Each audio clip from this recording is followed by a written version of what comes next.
just the next couple of minutes. Allison? Yeah, we'll hear that verdict in a matter of minutes. Megan, thank you for being with us right now. I know we'll be checking in with you later. Thanks so much. All right, let's bring in Cynthia Oxney. She's a former federal prosecutor and an NBC News legal contributor. And Glenn Kirshner, he's a former federal prosecutor and an NBC News legal analyst as well. Cynthia, I want to go to you first, because yesterday when we spoke, you said that you thought that we would have a decision here by the end of the week. Are you surprised that here we are on just Tuesday and we have a verdict? I am, and I think it's very good news for the prosecution. I find it almost impossible to believe that there would be an acquittal with this much speed. I think it's very good news for the prosecution. And then the question is, what happens next, right? And if we're watching the cameras, this is just for our viewers, when you're watching the courtroom, what you might do is look and see what are the court officers doing. If those court officers start to move and get closer to Derek Chauvin, then you know, because they probably know what the verdict is, right? So just for a little bit of color, watch those court officers and see where they're standing. Because in most cases like this, a murder conviction with a long sentence and not a likelihood of appeal, I mean, you would expect that the defendant, if convicted, would go straight to jail. We call that being stepped back. So that's what I'm looking for. I think it's a very good sign that it's come back early, and I'm looking to see if he's stepped back. So make sure that it doesn't show, you can... Glenn, your reaction to the verdict being reached this quickly as well, and what will you be watching for in the courtroom in just a matter of moments? You know, I agree with Cynthia. A quick verdict, the prevailing wisdom is a good verdict for the prosecution. Why is that? Because there is so much that we go through, prosecutors go through in the run-up to a trial.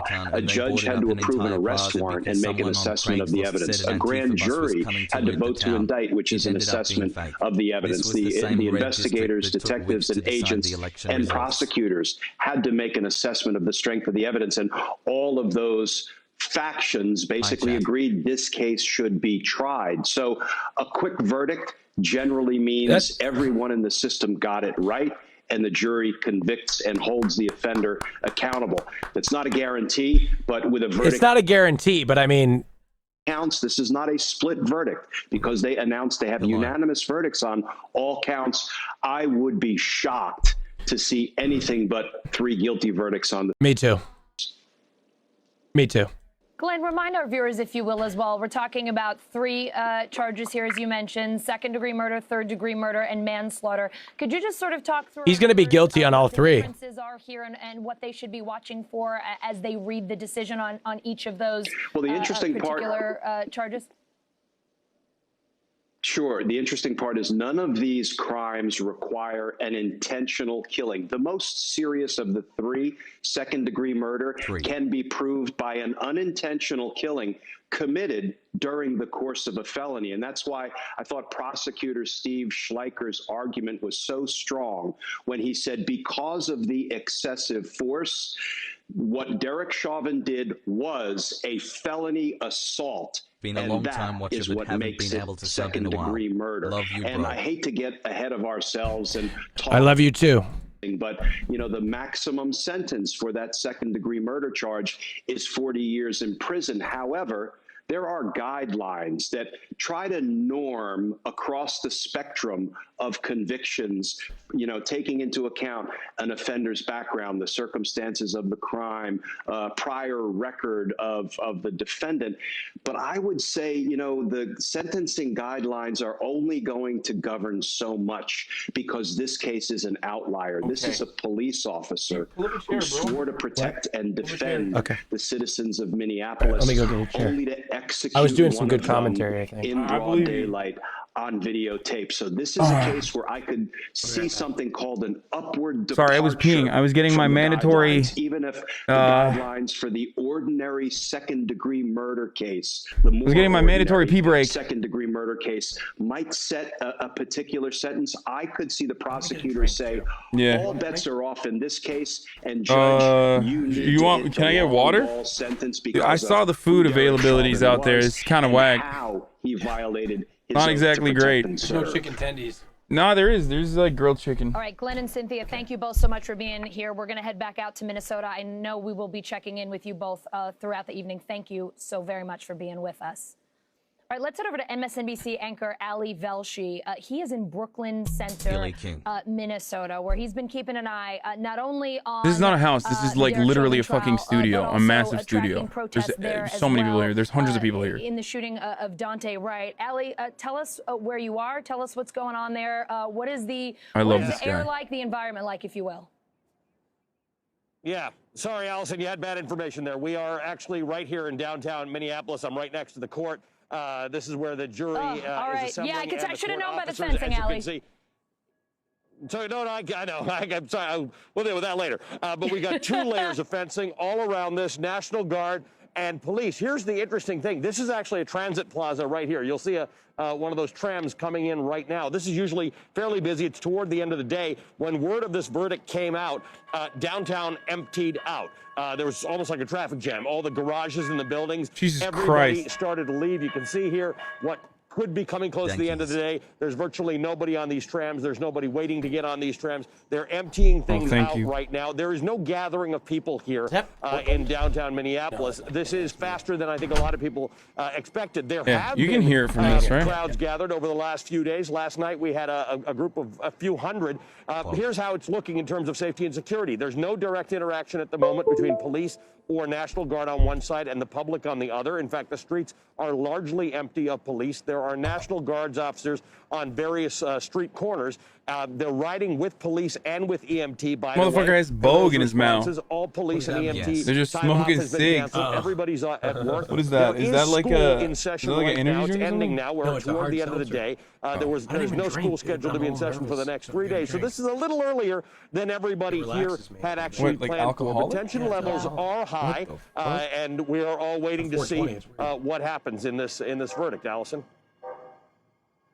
So, Ali, you have been spending the last few days in Minnesota. You've been there in Minneapolis. You've been in Brooklyn Center. Could you sort of compare for us, if you will, what it's been like and how it's been different in those 2 places? Because when we checked in with you in Brooklyn Center this week, you did see some folks milling about. It did seem less of a fortress. Minneapolis just seems, you're only 10 miles from there, but it seems like they really have the city on lockdown right now. So the similarities is businesses are all boarded up. You can see this is actually a government building here, but you can see all the boarding up here. This is what everything looks like. People want to describe like in Brooklyn Center, additional all the businesses around the police station. It's a tense situation no matter what, and the city's on lockdown because people are fucking expecting potential riots to happen, and the reason why they're expecting potential riots to happen is because Brooklyn Center, look, there's so much injustice that they're expecting the worst. Like people literally think that because people literally think that if he's acquitted, this is now downtown when he's like literally caught in fucking 4K, this isn't the scene of the crime, if you will. 144p, like 1080p, like he's been caught in like numerous different angles. Actually a little bit in front concerned because if people are going so to many fucking witnesses in the entire in a world place saw like it. It's not clear where exactly you demonstrate. If you remember a year ago, it started at one police station and that was overcome. I know. I'm saying your internet connection is not. I'm saying he's been caught from fucking 144p to 4K. Okay, that's all I was saying. You do not have fiber, and you are getting 3 megabits per second download. Motherfucker, all the pixels. 144p. Like, he's been caught on a fucking Motorola Razr phone footage all the way to like straight up 4K fucking Sony Red. Yeah.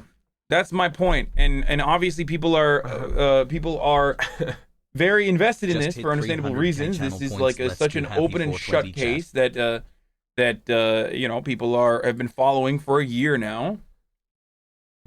And you know, they're just waiting on the verdict at this point, and a lot of people understandably are frustrated and will most likely get really fucking agitated no matter what happens, no matter what the charges are.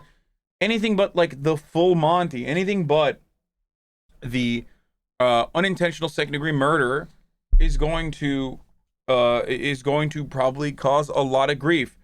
That comes along with a max fine or max. I think what is it? Unintentional second degree is it minimum or it's maximum 45 years, I think, of prison.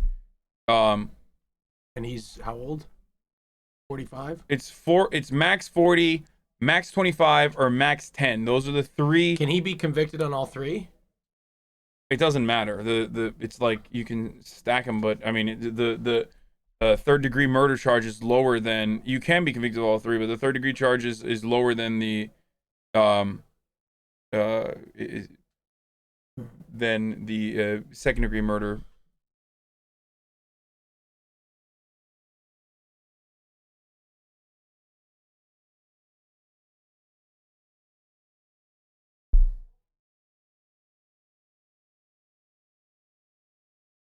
He was a cop with no prior history. No way he gets max sentence. No justice, no peace. Oh.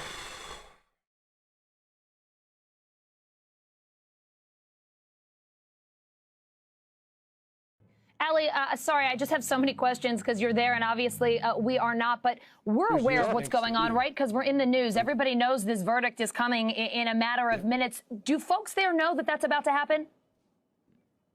Yes. Well, that's what triggered the exodus from downtown.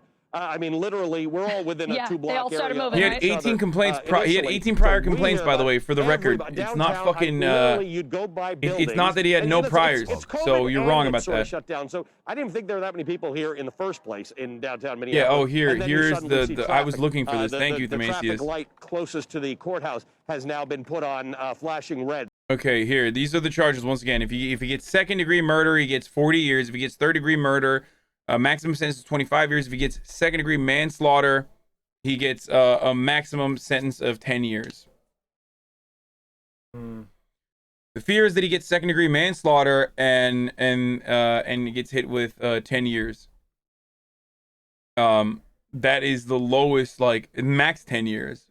That's I think that was the same in the Mohammed Noor case.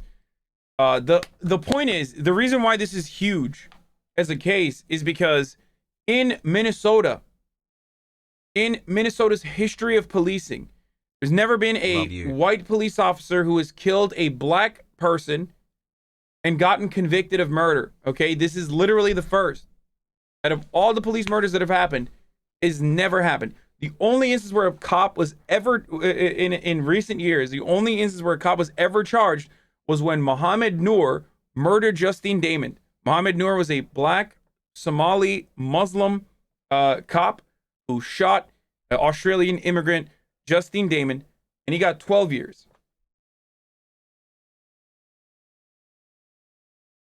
Okay? When the officers who killed Rodney King were acquitted, there were riots because they were justified. They won't know what to expect, so we're preparing.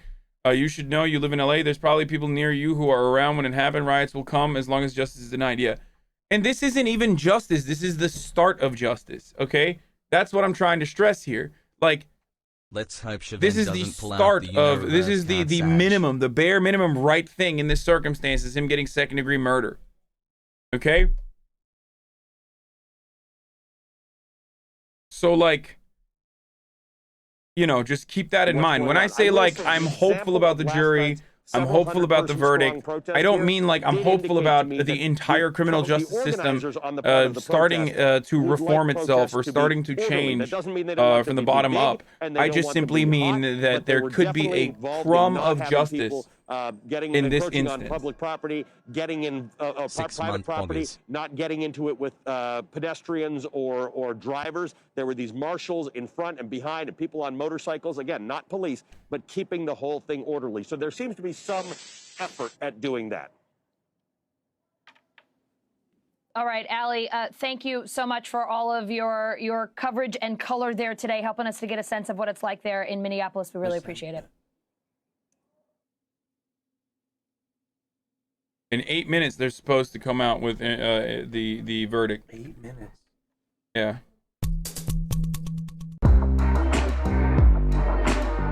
Yeah. I haven't been paying attention to the trials or anything, but how could it have been premeditated murder? I'm not saying this is in an aggressive way. It's not. Second degree murder does not mean that it's premeditated. Second degree murder means that in the state of Minnesota, which every state has a different legal designation for these sorts of crimes, okay?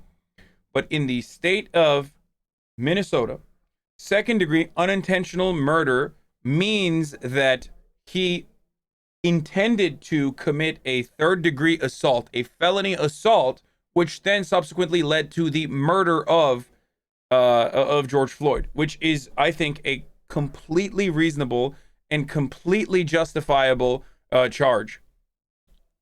It's not like it's not premeditated in the sense that, like, you know, Derek Chauvin knew who George Floyd was, or Derek Chauvin intentionally was like, I'm going to kill George Floyd by using this specific procedure. You only need to show that he intended to use a procedure or use a movement on George Floyd that could kill him. A move that would literally choke slam him in the ground. Him knowing him or him not knowing him does not matter, chat. So stop fucking saying he knew him, blah, blah, blah. It does not matter, okay? What matters is whether or not he intentionally fucking, whether or not the jury believes that he intentionally choking, Derek Chauvin intentionally choking George Floyd, pulling his hands up with his hands cuffed behind his back, and putting his knee on George Floyd's neck was intentional, and that contributed to George Floyd dying.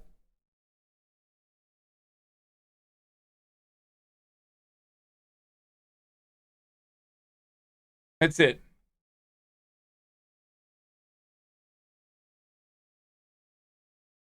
The knee on his neck and the knee on his back. I need to stop drinking. Why? Are you drunk already? Oh man, Jesus, I'm a lightweight. Oof. Are you serious? Okay. Aside from that, aside from I'm gonna this go to the bathroom. thing that's going on, we also have we're currently at the Cash App compound because we were supposed to do a Uno tournament today with Cash App. Jesus Christ, one fucking truly. Are you kidding me? Two of those motherfuckers? What? Two of those motherfuckers, and I'm already fucking. Okay, you fix yourself up. Austin is a little worried, and because he's hosting the event, so he might be he's a little okay. She's a former federal prosecutor and an NBC News legal contributor, and Glenn Kirshner, former federal prosecutor and an NBC News legal analyst. Glenn, Cynthia, we were talking with you just a few moments ago. We've got moments until we reach the verdict here. Cynthia, to you first. We're getting a verdict pretty quickly here. What are your expectations when we hear from the jury in just a matter of moments? Oh, my expectation is there will be a conviction on all counts. I think riots might happen even if he's convicted with the that's because it's so quick. with the best possible conviction really for logically. the prosecutors. What are the chances that you would have a quick verdict that would be an acquittal in a case of this magnitude with this many exhibits and this much video to watch? I just think you'd have people in the jury room arguing before anything like that would happen. And this is an overwhelming case, and it's not like most police cases. Right? Most police cases, there's a split-second decision that we're arguing about. Most police cases have the police officers all on one side. In this one, it was overwhelming, and the police supported it. From the right? All No, right, Cynthia, motherfucker. Glenn, thank you both so much. We're going to hand it No, over right because now to people are NBC's Lester Holt. justifiably He has a angry. special report. It's like no matter what happens, it's a remnant. Developing a plan of action to protect public safety. A court will return in just a minute. We were told the verdict would be read sometime between 4:30 and 5 Eastern time, so we're about to cross into that window. What the fuck? Let's bring in Gabe Gutierrez right now. Our correspondent has been covering this trial from the very beginning. Actually, we'll get to Gabe in a moment. We'll go to Danny Savalas right now. Did they just leak it? Attorney and NBC News legal analyst. I think that's just a graphics package. I think that's just a graphics package. Hold on. I think that's just a graphics package. Your client right now facing these kinds They of always charges, do these tests and they accidentally leaked it, I think. Deliberations. What are you telling him? I think that's just a graphics package. I mean, a lot of times your client is incarcerated or in custody, you mercifully aren't with them stressing out, waiting for the jury to come back. And with each passing hour, you try to check your emails, you try to return some phone calls, but it's hopeless. You just can't stop thinking about the trial and the verdict and what the jury is doing in there, especially if they're not sending out a lot of notes. It really is hard to divine what they're thinking about if they're not telling the judge with any notes for clarification. So none of us will ever know what they're saying in there, and none of us will ever find out. But yeah, they definitely they have a graphic for all of them. I've talked about this before. Like they always do this on accident, and then people lose their fucking minds. Very shortly, there will be a lot of shoulda, coulda, woulda. I would have done it this way. ahead of the verdict right now. What stands out to you as a weakness or a missed opportunity on either side's presentation? The prosecution really followed Prosecution 101. They called in a lot of experts on each issue. In a way, it was, what defense attorneys sometimes call, in our jaded way, prosecutorial overkill. But I don't blame them at all, because they have the burden. They have the burden to prove each and every element beyond a reasonable doubt. So if I'm the prosecution, I'll bring in as many All right, experts ex-cop as I Derek can Chauvin to is cover returning each to the and courthouse every to hear the element verdict as at his completely murder as I trial can, in and George they did Floyd's that. They death. brought Ladies and gentlemen, this is breaking news from Associated Press. Derek Chauvin is on his way to the courthouse as of a minute ago. To a video that we can all see. Well, the prosecution very cleverly brought them in to make Kind this of much more wild that emotional than we it are already spending was this much by those time witnesses telling on the such a jury about fucking their open and reaction, shut what they case, thought. and like And you we couldn't have literally gotten any don't better know witnesses for the which way prosecution. the You had a jury is going to firefighter, go. You had an MMA fighter who could opine almost like an expert himself. On the defense side, I mean, they stuck to the battle plan. They really attacked the two main pillars, the main themes we knew they would attack. Number one, causation. And that was that Derek Chauvin's knee in the back of the neck may have been mean. It may have been not very nice, not very polite, but it was not the cause of George Floyd's death. But causation being so tricky, that really delved into a lot of science and a lot of complicated things that jurors and lawyers alike were dealing with probably for the first time. And then, of course, they attacked the use of force, and they brought their own expert, the defense did, and they argued that, look, not only was this force not a felony, it was something that was accepted and taught. So it could not be an aggravated assault. It could not be something that was imminently dangerous because it was acceptable. And the defense would and did argue that all of the force, right up until they pulled George Floyd out and put him on the ground in the prone position, up until that moment, We don't know how anti-cop the jury is. We don't know. You have no idea. Whether or not the knee in the neck was the causative factor, the substantial causative factor in George Floyd's death. And we're going to find out in a minute if they got it right. Danny, we'll invite you to stay with us. We may be in for a long afternoon, so thank you for being with us. Melissa Murray is an NBC News contributor and also a former law clerk to Judge Sonia Sotomayor. It's great to have you here. I want to talk about how this case has come to symbolize police use of force and racial tensions between communities and police. Unlike so many other cases, this wasn't about a split-second decision, a flash. It was a cell phone, or maybe it was a gun. This was 9.5 minutes. So should we be looking at this case in isolation as different from many others? I don't know where to, like, there do seem to be some idiosyncratic elements to this case that are very different Give me from the ordinary course of thing things. if As you possible, say, and I'll sign there it. wasn't necessarily this split-second I already signed the hard copy of moment the where line. a police officer may have misapprehended what a civilian was drunk are doing. you? For example, in the Mohammed Noor case, which happened also in Minnesota shortly before the George Floyd case happened. Again, a lot of these cases require split-second judgments. Policing is inherently dangerous, and all of those things may factor into a trial like this. But what seemed to be the case here, and the prosecution really hammered it home in their closing statement, was an officer who didn't seem to regard this individual who'd been detained as a human. He was dismissive of him, callous to him, picking out the rocks from the tire as he had his knee on his back. And, honestly, a missed opportunity, I think, for the defense was that Derek Chauvin really never showed any emotion during this trial. I mean, he was masked for most of it, but we never saw anything that looked like regret from him. And I think the jurors probably saw him just sort of staring with a kind of flat affect throughout much of this trial. And maybe, again, that would have had some kind of reflection or inflection point for them as well. But I think there were some missed opportunities here, but I also think this was a very sort of singular case. Who murdered Philando. And we'll be able to put it in greater perspective in the coming minutes as we await that jury to return to the Minneapolis courtroom and deliver their verdict. In the meantime, let's go to NBC's Gabe Gutierrez. He's been following this trial since the beginning last month. We talked to you about a half hour ago, and we're seeing a lot more people there. In anticipation. Describe the scene and what's about to happen there, Gabe. Yeah, Lester, this crowd is growing by the second. You can see several people, several dozen people, perhaps several hundred now, yelling Black Lives Matter. And this is similar to the crowd that we've been seeing over the last couple of days. Peaceful protesters that were supporting George Floyd's family. But Lester, I want to set the scene a little bit here. If you look, this is the Hennepin County Government Center. This is the courthouse where this has all been happening. In the distance, you can see up there a military presence. Several members of the National Guard here, very tight security. This entire area has been fenced off since before this trial started. But Lester, we've been speaking with many of these protesters, and they said that, again, this has been a very difficult trial for them to watch, a very emotional trial for them to watch, a trial that has given them a lot of anxiety as they awaited this verdict. And just within the past few minutes of the announcement of the verdict being read, we saw this crowd gather here. There's a lot of media here as well, really from around the world, but also some folks that we did talk with from around the Midwest. The other attorney, the original attorney was Geronimo Yanez's attorney. What the verdict would be. So again, Lester, as we await the verdict, and it could come, any minute now. The original attorney this crowd that has gathered here. that It's now numbering several hundred.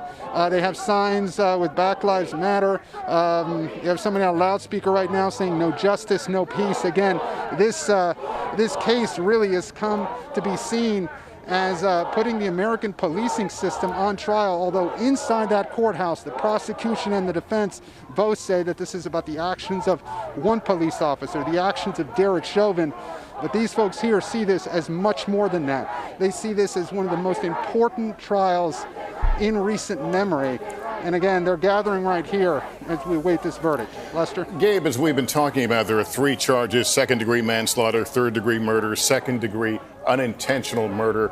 Do you get a sense from activists, from the crowds, what they would consider, I hate to use the term win, but that's all that comes to mind at this particular moment, or how the family views it? I hear you have lost communication with you, but I can describe the scene right here. You see people holding their fists in the air. Again, this is a scene we've seen play out over and highest over charge again, they can hit him with is throughout the this unintentional murder, ever which since is George Floyd which implies that there is was killed intent last to May. apply A very emotional time for the folks felony here. assault. I'm going to send it back to you, Lester. All right, Gabe, we'll get those communications issues felony worked out assault. with you. Thank you. I want to go to Kristen Welker right now at the White House. The White House has made some planning for a reaction to this verdict, and the president himself has, in recent hours, commented on this case. Kristen, what can you tell us from there? Well, Lester, let me set the scene for you at the White House right now. President Biden was about to start talking about his American jobs plan when it was announced that there is, in fact, a verdict. So those remarks have now been delayed as the president and this administration monitors these developments. As one White House official told me, they are watching and waiting along with the rest of the world. As you point out, President Biden and his top officials have been preparing for him to make some type of statement, remarks, reaction once there is a verdict. But earlier today, during an event, he was speaking and was asked about the trial, and he said that he prays that the jury reaches the right verdict. Now, those comments came under an immense amount of scrutiny. We asked the press secretary about it repeatedly. Was it appropriate for President Biden to weigh in on the verdict in that way before, in fact, the jury had come out and spoken? She denied that he was trying to put his finger on the scale. Instead, she noted that he had spoken to the family of George Floyd, that this was clearly an emotional time for them, for the rest of the country, and he was clearly echoing that. Now, taking a step back, Lester, we know that the administration has been in close contact with state and local officials. They are urging the public to remain calm once there is a verdict, that if there are protests, for them to be peaceful protests. And of course, that echoes what we are hearing from the family as well. We'll be watching closely to see what President Biden has to say when and if, in fact, he does speak publicly after there is a verdict. We know that the issue of criminal justice, of racial equality, has been one that he has spoken about quite extensively. And right now, the administration, from a legislative perspective, has been pushing for Congress to move forward with a bill titled the George Floyd bill, which would make it easier to prosecute police misconduct. So that is the scene here behind the scenes within the Biden administration as they watch and wait for a verdict. Lester? Kristen, thank you. We are past 4:30 Eastern, 3:30 Central, within the window now when we would expect to hear from the jury their verdict in the case of former officer Chauvin. While we await that verdict, let me bring in Eugene Robinson. He's a Washington Post columnist and NBC News political analyst. Eugene, always good to see you. This is a moment of deep breath for everyone. We're all emotionally tied to the story because we were witnesses to it, to the extent that we saw that videotape of George Floyd dying under the knee of a police officer. As we await this verdict on 3 charges, what, in your view, should we be keeping in mind? What's our deep breath? What should it look like right now? Well, we should try to remember that this verdict will be about the specific officer and what he specifically did that day to George Floyd. That this is a micro situation with macro implications, with implications for the whole country, and for so many of us. For so many African American men, Lester, it's personal. It feels intensely personal. Could that have been me under Derek Chauvin's knee for 9 minutes and 29 seconds? Could it have been one of my sons who found himself in that situation? And so this case, it's not just that it has taken on an outsized importance. It really does symbolize so much about this country's 400-year struggle with race and this country's, frankly, refusal to sort of acknowledge and grapple with the concept and reality of systemic racism, especially in policing. And so we've been so many of these incidents and so many of these deaths, and frankly, we've seen so many verdicts go in favor of police officers who were acquitted. And there was a sense in this case, because it was 9 minutes and 29 seconds, and because the video went around the world, there was a sense that this is where we have to draw a line, that this has to be seen as unacceptable by everyone, regardless of race, whoever you are. You have to see this as having been unacceptable. So now the question is that the way the jury saw it?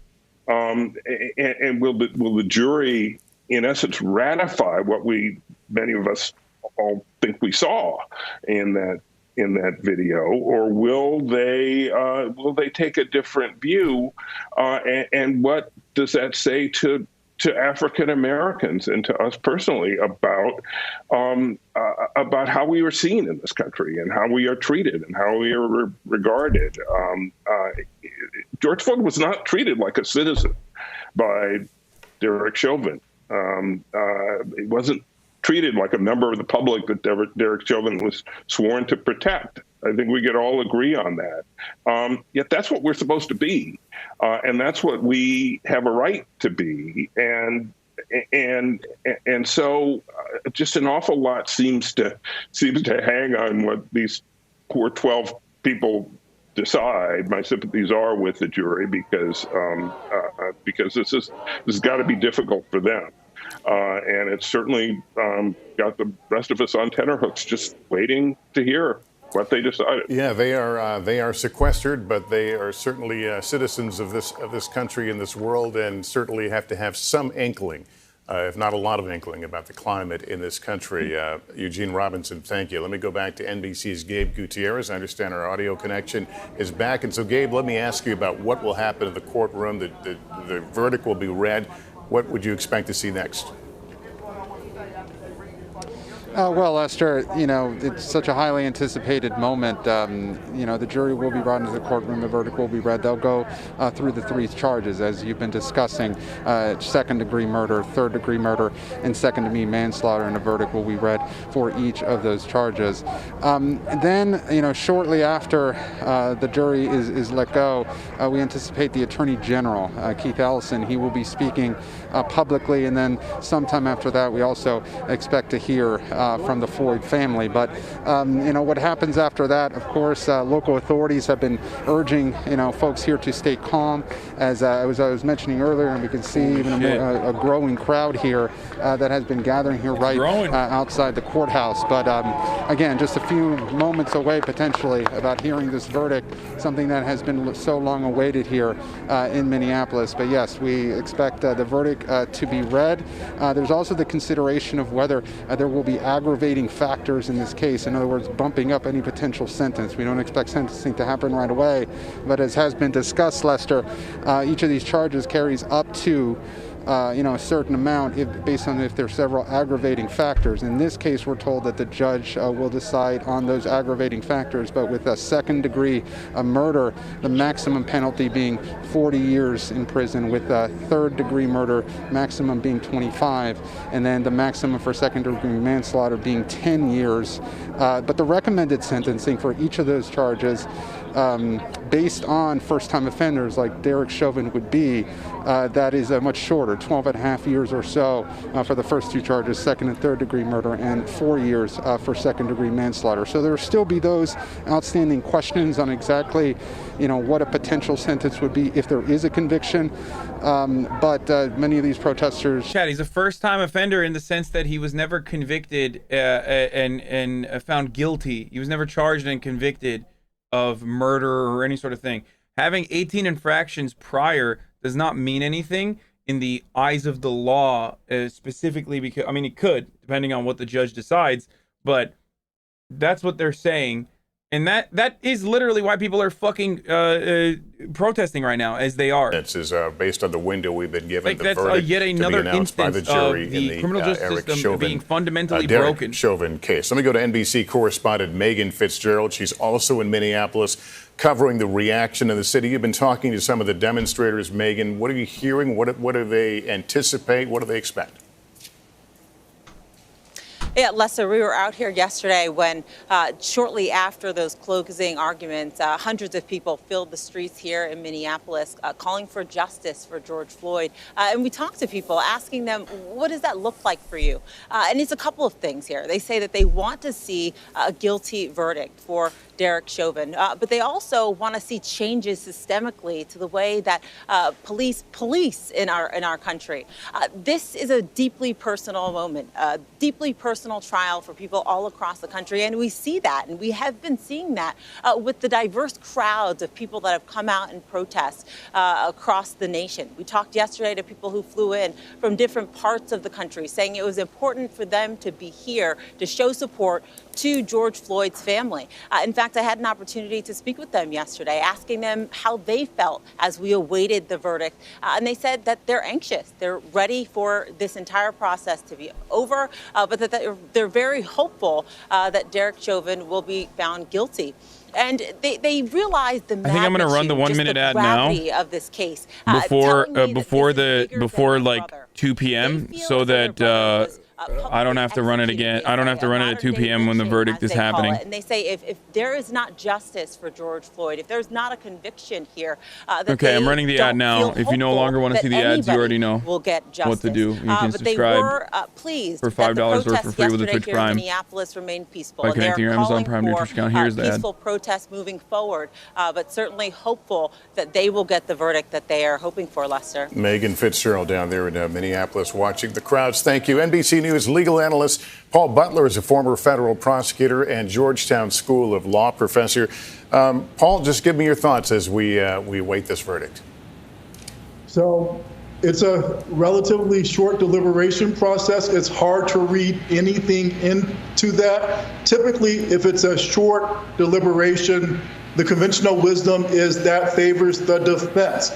But in a case with this quality of evidence by the prosecution, I think all bets are off. We know that in the only other murder conviction of a police officer in Minnesota, that jury also deliberated the almost exact same amount of time, looking at the exact same charges, second degree and third degree murder and second degree manslaughter. All right, Paul, thank you very much. Let me bring in Mary Moriarty, a former chief public defender for Hennepin County, Minnesota. We thank you for being with us. Can you walk us through the process of how it will play out, the mechanics of the verdict, since you're obviously familiar with those courtrooms? I can. The jury will be brought in when the judge is ready. And when they walk in, there will be one person who will have the jury verdict in their hand, and that's the person who will be the foreperson. And as a lawyer, you're always looking at that because you wonder who the foreperson will be. The judge will ask them if they have a verdict. The foreperson will say, we do. The judge's clerk will go get the verdict and hand it back to the judge. It can be the clerk, but it's probably going to be the judge who will actually read the verdict. And then the defense has the right to have the jury, what is called polled. In other words, the judge will ask each individual juror if this is their true and correct verdict. He'll go down the line with numbers. They will all probably say yes. And then at that point, the judge has to make a decision if he's found guilty, if he's going to take Chauvin into custody because he is out on bail.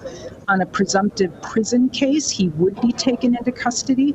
The state has asked for a sentence greater than the Minnesota sentencing guidelines, and so there will be Chauvin actually waived his right to have the jury make that decision about whether there are aggravating factors. He is allowing the judge to make that decision, but the judge has already said in a previous order that he will allow the lawyers to write memos on that issue to try to convince him what the appropriate sentence will be. So we won't see a sentencing today. That would probably be in a couple of weeks or however much time the judge gives the lawyers to write their memos.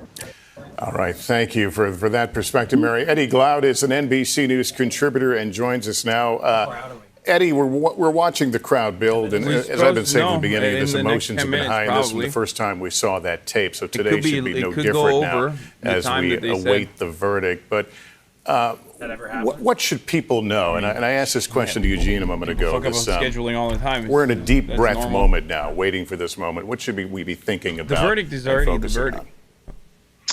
Well, unlike what the prosecutors told the jury, this trial bears the burden of the nation's central contradiction, Lester. And so there is a sense in which America is on trial here. And, you know, whether they come back with a guilty verdict for all three counts, or if they just simply convict on second-degree manslaughter. The latter, I think, will generate discomfort, a kind of, disappointment. I'm in some fucking ways. muting this for now. Sorry, they're not saying it. This is just color commentary, right? Like, it's just everyone's talking about how America's on trial and shit. Let me just say something, okay? If America is on fucking trial, America has lost, all right?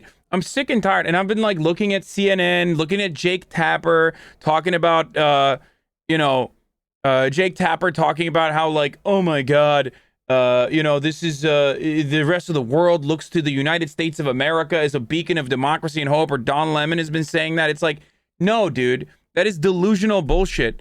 Okay, let me tell you something. If America is on trial because of this, then it's not a good look, sweaty. Okay, we are not a beacon of democracy if we literally have to fight. If people have to storm the fucking streets to get a semblance of justice in an instance where 45 people literally physically documented a fucking police murder on an unarmed individual. And even after all of that, there's still people that are literally like, I don't know, maybe he deserved to die because he had taken fentanyl at some point in his life, or he had a fucking Percocet potentially that could have been in his blood flow for 24 fucking hours prior. So like, no, we are not a beacon of democracy. If anything, this trial and the fact that it takes this much effort to convict a murderous cop, and how unique it is for specifically the state of Minnesota, but also the entirety of the United States, how unique this is that a cop can kill someone with his fucking hands in front of 45 people, okay? In front of so many people, including minors.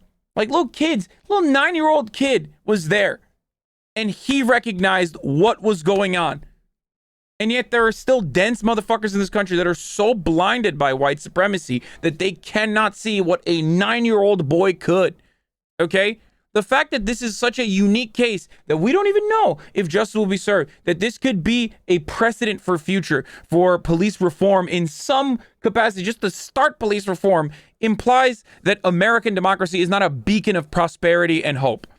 Okay? So I'm sick and tired of mainstream media broadcasters looking at this instance and saying, wow, the rest of the world is looking at us right now for advice and guidance. It's like, no, dude, I really hope that the rest of the world is not looking at us for guidance, but I also know that the rest of the world, specifically like Western nations or even like just comparable OECD nations, are not looking to us on for guidance with respect to how America does policing. Like I said, it's too much, but I know there's, and I'm not threatening when I say this, but I know there's going to be a problem if this verdict doesn't go the right way. Racism is not over with a guilty verdict? No, even police practices are not reformed with a guilty verdict. The justice that we're asking for. The Floyd family has called for the verdict peace. has been reached. We just don't know what it is. Might be worried We're currently about exactly awaiting what might happen if this verdict doesn't go the right way. We want peace too. That's what we wanted to begin with. If Chauvin would have been peaceful with the way he was policing, this wouldn't have happened. And I'm not advocating for burning everything down and, you know, whatever the rhetoric is, but yes, the world is busy training their cops. That's literally not true. The oppressed, you are right? straight up wrong. So, if anything, our police force and the kettling, corralling strategies and whatnot that we have learned in American police departments are literally a remnant of post 9/11 training that the American police departments got from the IDF.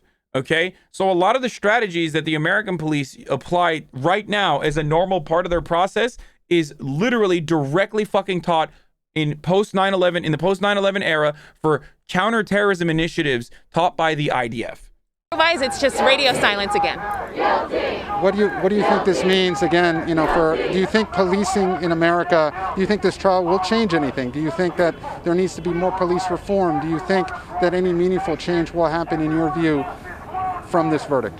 I hope so. If we're able to look at the history of what policing is in America, it was never founded to support people that look like me. So there needs to be change. There needs to be an evolution, right? So we need to stop doing the same thing and expecting different results. Thank you, man, for talking to us. We really appreciate you taking the time. So, Lester, her comments are something we've heard over and over again here. Just a very, you know, she said she was traumatized listening to this trial, had a very tough time listening to it. You see a frustration among many of the folks here wondering what the verdict will be. But, you know, I wanted to share her story with you because it is something we've heard over and over again, not just over the past couple of days, but really since the death of George Floyd last May. Lester. And Gabe, thank you for sharing that interview. It was a good interview, and we appreciate it. I want to, first of all, let you know we are at 3:54 Central Time right now, near the end of the half hour in which we were told that we would be hearing the verdict. But as you know, things move on their own time, so we're not going anywhere. We'll continue to wait for that jury to return to the courtroom and the announcement of the verdict in the Derek Chauvin case. As we watch the crowd build in Minneapolis, let's take you all the way to the White House now. Kristen Welker is there. Kristen, they are watching all this very carefully there. They are watching it very carefully, Lester. I already ran the ad earlier. I just spoke with a White House instead official of running it at the top of the hour because I thought the verdict would come now. So don't worry about that for now. Why are you at 100 Thieves? Because I didn't realize that the verdict was going to come.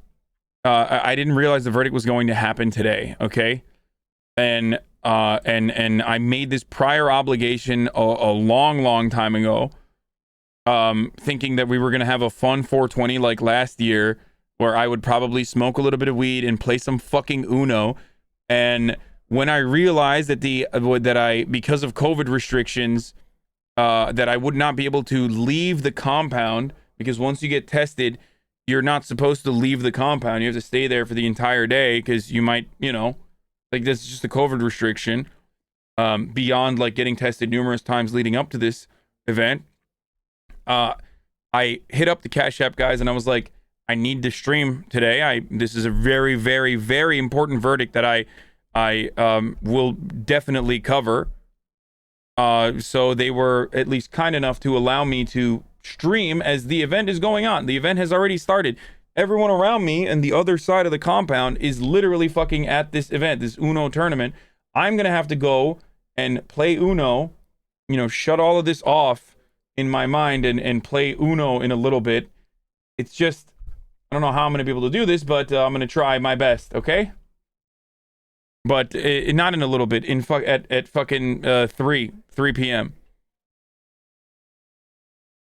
He was echoing the emotions that go along with this trial. So the White House is watching and waiting to see what will happen along with the rest of the world. And Lester, I can tell you that top officials are huddled in their offices as they try to prepare to respond. Lester. All right, Kristen Welker. So we'll monitor that front as well. I want to go to NBC's Tremaine Lee. He's been closely following the trial. He's in the Greenwood neighborhood in Tulsa, Oklahoma, a traditionally black neighborhood there. Tremaine, great to have you on. You're in a place obviously steeped in African-American history. I want to run this past you.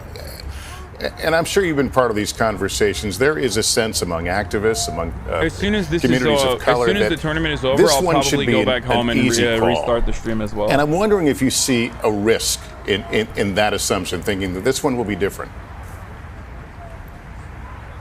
Lester, you know what, folks in this community, especially as you mentioned, there's such a deep history in this Greenwood community. They dealt with the 1921 race massacre. Then in 2016, Terrence Crutcher was shot and killed by a police officer. It was on video. There is currently a bill working its way through the state legislature that will make it illegal to film police. So this idea of a wariness to get their hopes up, even in the face of what so many people believe is evidence that is clear and just crystal clear, right? So to your point there, they don't want to get their hopes up because black folks in this country haven't really experienced true justice. And so in this case, one way or the other, as I was speaking to a lawyer activist in Ferguson on my way to Tulsa, and he said, no matter what, America is not on trial. American racism is not on trial. Police aren't even on trial. This is the trial of Derek Chauvin. And so after the verdict is read, whether it's a guilty verdict or a non-guilty verdict, if policing doesn't change in this country, especially the way black bodies and black communities are policed, what difference will it make? So that wariness, that anxiety, that kind of tightening of the gut that so many people are feeling all across this country, a place like Greenwood, these residents know it more than most, Lester. Yeah, Tremaine, thank you for joining us, and please stand by as we continue to wait for the verdict to be announced from Minneapolis. As we do that, we want to turn to criminal defense attorney and NBC News legal analyst Danny Cevallos. Danny, we talked earlier about, I called it the speed of the verdict. I think you countered that, they sometimes go this quickly. But does it tend to favor one side or the other? Take all the conventional wisdom and courthouse gossip you may have heard about quick verdicts and throw it right out the window, Lester, because when it's a high-profile case, all the rules get scrapped. Nothing is what it normally seems. And in a case like this, where you already have complicated jury instructions for the verdict has been reached already. They're just late in fucking revealing the verdict. Everybody shut up. It doesn't mean anything now. Intentional act, but in this case, it is a conceitedly us hearing the verdict late, it doesn't change anything. The verdict has been reached already, okay? A little with that. What matters more is the question of, did they do one of two things? What matters more is when the verdict was, how long it took the verdict to be reached, and it took 10 hours. Or did they walk into the jury room and say, I don't think the defense had it at any point here? And, we may never know exactly how the discussions went down unless the jurors are willing to talk afterwards. But this short verdict does certainly suggest that the jurors didn't go through all of that detail, at least that the prosecution put up in that very effective grid, showing all of the elements, all of the information. That doesn't mean that they discounted it. They may have just felt the prosecution already made its case. Or on the other side, that the defense made a stronger case, or at least that they raised reasonable doubt. The defense never had to prove innocence. They just had to raise reasonable doubt by undercutting any of the framework of the prosecution's elements of the crimes. They gave them kind of an a la carte menu, the idea that maybe he died from carbon monoxide poisoning from the car, that maybe his heart was enlarged, that the drugs affected things. Was that more or less than you would expect in a case like this in terms of things that the jury might be able to hang a reasonable doubt belief on? That's right. I mean, those elements, so you had three major causative elements that the defense argued. Number one, that fentanyl levels were well above what studies show is a fatal dosage. I think he had his were at 11, and studies show that 3 is enough to kill with fentanyl. Methamphetamines were not at a fatal dosage, but combined with other things like his poor health, his obstructed arteries, and even his COVID diagnosis, and this is what the defense argued, could have caused the death. But in a guys, it's just a defense's argument. Stop freaking out. Defense, because in Minnesota, as long as the defendant set into motion the events that caused the death, that is enough for causation. In a way, it kind of inverts the burden and puts the burden on the defense to show that no matter how mean or nasty this knee was on the back of George Floyd's neck, it was not a substantial causative factor. The true substantial causative factor was that George Floyd's poor health combined with drug intake was the cause of his death. In a sense, the defense did have a burden here. They undertook a burden to prove their alternate theory, which was causation, and we're going to find out whether or not they met that burden. And of course, I use burden in air quotes because the burden always rests with the prosecution. It never shifts, and the defendant is supposedly cloaked in the presumption of innocence. Yeah, the defense was talking about what a reasonable officer would do in this situation. That was a lot of part of their closing. Let me go, actually, let's just check where we are. We're a little after 5 o'clock Eastern, 4 o'clock Central Time. On the left of your screen, you're watching the crowd gathering near the courthouse. We were expecting to hear the verdict in the Derek Chauvin case. We still are. We were expecting to hear it in the last half hour, but we remain with you as the wheels of justice turn toward the verdict in this case. The jury formally deliberating a little over 10 hours before reaching their decision here early afternoon Minneapolis time, and we got the word that between 3:30 and 4 Central Time, we would hear a verdict. But no doubt we are drawing close, and that crowd obviously waiting with anticipation and bated breath to know where this case will go. Derek Chauvin, the former Minneapolis police officer, videotaped in that infamous tape that showed his knee on the neck of George Floyd for 9.5 minutes. The prosecution's case is that he died as a result of that pressure, essentially suffocated, asphyxiated by Derek Chauvin. Let's go to NBC's Gabe Gutierrez. He's outside the courthouse watching the crowds, and that's building a sense of certainly tension out there. Gabe? Yeah, Lester, this crowd has been growing over the last hour or so, and as you can see behind me, they're gathered here holding up signs, chanting, throwing their support behind George Floyd's family and watching. All right, the judge is in. Front here of the Hennepin County Government Center. This is the courthouse where the verdict is expected. Derek Chauvin is back in the court. Court proceedings are starting right now, boys. In Minneapolis, and I've spoken with you, Philippe, many times since the death of George Floyd. And if you can put this into context. Holy for fucking viewers, shit, dude. How significant is this moment right now? Members of the jury, I understand you have a verdict.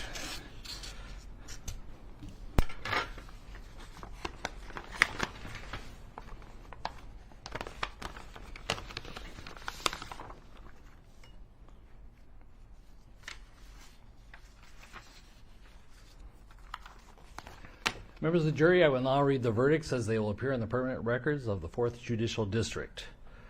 State of Minnesota, County of Hennepin, District Court, 4th Judicial District. State of Minnesota Plaintiff versus Derek Michael Chauvin, Defendant. Verdict, Count 1. Court File Number 27, CR 20-12646. We, the jury, in the above entitled matter as to Count 1, unintentional second-degree murder while committing a felony, find the defendant guilty. This verdict agreed to this 20th day of April, 2021 at 1:44 p.m. Signed, juror foreperson, juror number 19. Let's go. Same caption, verdict count 2. We, the jury, in the above entitled matter as to count 2, third-degree murder, perpetrating an eminently dangerous act, find the defendant guilty. This verdict agreed to this 20th day of April, 2021 at 1:45 p.m. Signed by jury foreperson, juror number 19. Same caption, verdict count 3. We, the jury, in the above entitled matter as to count 3, second-degree manslaughter, culpable negligence, creating an unreasonable risk, find the defendant guilty. This verdict agreed to this 20th they day hit of him in April, the with the hardest at one. 1:45 p.m. Jury foreperson 019. Members of the jury, I'm now going to ask you individually if these are your true and correct verdicts. Please respond yes or no. Juror number 2, are these your true and correct verdicts? Yes. Juror number 9, are these your true and correct verdicts? Yes. Juror number 19, are these your true and correct verdicts? Yes. Juror number 27, are these your true and correct verdicts? Yes. Juror number 44, are these your true and correct verdicts? Yes. Juror number 52, are these your true and correct verdicts? Yes. Juror number 55, are these your true and correct verdicts? Yes. Juror number 79, are these your true and correct verdicts? Yes. Juror number 85, are these your true and correct verdicts? Yes. Juror number 89, are these your true and correct verdicts? Yes. Juror number 91, are these your true and correct verdicts? Yes. Juror number 92, are these your true and correct verdicts? Yes. Are these your verdicts? So say you one, so say you all. Ladies and gentlemen, I've said this already, but once again, the uncertainty that we all experienced here, the uncertainty that we all experienced here on this day, that a cop could